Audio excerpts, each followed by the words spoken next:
Friends, 2026 விமானத்துக்குள்ளே இருக்கிற seating செட்டப்பில் ஒரு மிகப்பெரிய சேஞ்சஸ் கொண்டு வராங்க. இனி வரும் காலங்களில் விமானத்துக்கு இருக்கிற சீட்டு ஒரு ஸ்டாண்டிங் டைப்பில் இருக்கும். இந்த மாற்றம் எதுக்காக வேண்டி செய்கிறாங்கன்னாக்கா, அதிகமான சீட் ஆட் பண்ணி, கூடுதலான ஆட்களை ஆட் பண்ணி விமானத்துடைய டிக்கெட் விலையை குறைக்கிறதுக்காக வேண்டி தான் இந்த நடவடிக்கை எடுக்கிறாங்க.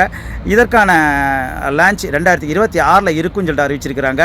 பட்டு தொலைதூர விமான பயணங்களுக்கும் இது இந்த செட்டப்பில் தான் இருக்குமா, இல்லை இது டொமஸ்டிக்கு மட்டும்தான் இது பயன்படுத்தப்படுமா, அப்படி எந்த விதமான தகவலும் இதுவரையும் பகிரப்படவில்லை. இது சம்பந்தமான காட்சிகள் தான் தற்போது வலைதளத்தில் வைரலாகிட்டு இருக்கு. அந்த காட்சிகளை தான் நீங்கள் இந்த வீடியோவில் பார்த்துட்ருக்கீங்க. தேங்க்யூ.